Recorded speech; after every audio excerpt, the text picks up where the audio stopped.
Hello बच्चों, welcome to my channel. आज हम कक्षा 6 का पाठ 1 भोजन के घटक के अभ्यास के प्रश्नोत्तर करेंगे। तो प्रश्न नंबर 1 है, हमारे भोजन के मुख्य पोषक तत्वों के नाम लिखिए। उत्तर है, हमारे भोजन के मुख्य पोषक तत्व निम्नलिखित हैं। ये हैं हमारे भोजन के मुख्य पोषक तत्व: कार्बोहाइड्रेट, वसा, विटामिन, प्रोटीन, एम खनिज लवण। यहाँ पर लवण भी लिख देंगे। उसके बाद प्रश्न नंबर 2 है, निम्नलिखित के नाम लिखिए। पोषक जो मुख्य रूप से हमारे शरीर को ऊर्जा देते हैं।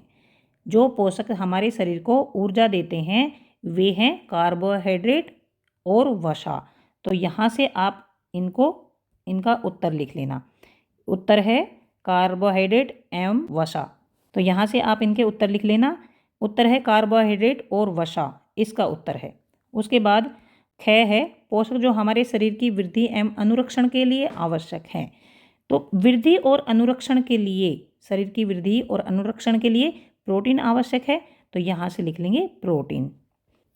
उसके बाद वह विटामिन जो हमारी अच्छी दृष्टि के लिए आवश्यक है, तो यह है विटामिन ए।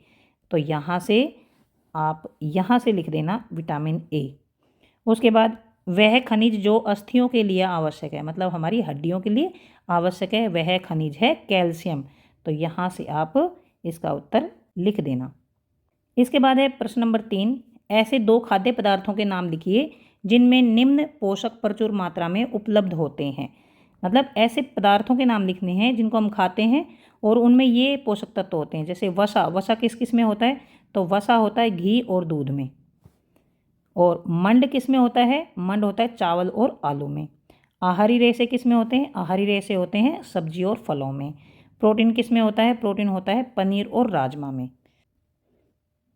इसके बाद प्रश्न नंबर 4 है, इनमें सही कथन को सही अंकित कीजिए। केवल चावल खाकर हम अपने शरीर की पोषण आवश्यकताओं को पूरा कर सकते हैं? नहीं कर सकते। चावल से हमें कार्बोहाइड्रेट मिलता है और अगर हम चावल खाते रहें तो हमारे अंदर कार्बोहाइड्रेट के अलावा और जो पोषक तत्व हैं वो कम हो जाएंगे और इसीलिए सिर्फ चावल खाकर हम अपने शरीर की पोषण आवश्यकताओं को पूरा नहीं कर सकते। तो यहाँ पर आएगा गलत। उसके बाद संतुलित आहार खाकर अभावजन्य रोगों की रोकथाम की जा सकती है। देखिए, जो अभावजन्य रोग होते हैं वो ऐसे रोग होते हैं जो कि किसी पोषक तत्व के अभाव से होते हैं। मतलब जो पोषक तत्व हम नहीं मिलेगा उसी की कमी से हमें अभावजन्य रोग हो जाएंगे। तो अगर संतुलित आहार हम खाएंगे तो अभावजन्य रोगों की रोकथाम की जा सकती है।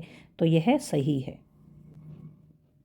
उसके बाद ग है, शरीर के लिए संतुलित आहार में नाना प्रकार के खाद्य पदार्थ होने चाहिए।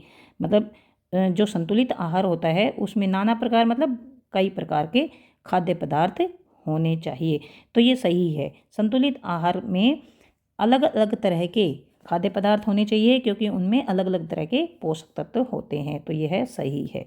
इसके बाद शरीर को सभी पोषक तत्व उपलब्ध कराने के लिए केवल मांस पर्याप्त है? ये नहीं, ये गलत है। केवल मांस खाएंगे तो हमें प्रोटीन और वसा मिलेगा और उससे सभी पोषक तत्व नहीं मिलेंगे। तो ये गलत है।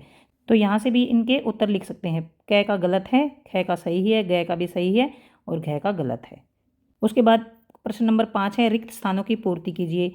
डैश विटामिन डी के अभाव से होता है? रिकेटस नामक रोग विटामिन डी के अभाव से होता है। तो ये उत्तर यहाँ पर रिकेटस आएगा। तो यहाँ पर हम लिख सकते हैं रिकेटस रोग। उसके बाद डैश की कमी से बेरी नामक रोग होता है। तो देखिए, बेरी नामक रोग जो होता है वो विटामिन बी की कमी से होता है। यहाँ से विटामिन बी, यहाँ पर लिख देंगे विटामिन बी। उसके बाद विटामिन सी के अभाव से डैश नामक रोग होता है। विटामिन सी के अभाव से शकरवी रोग होता है।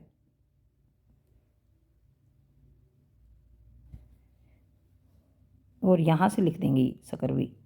उसके बाद हमारे भोजन में डैश के अभाव से रतौंधी होती है।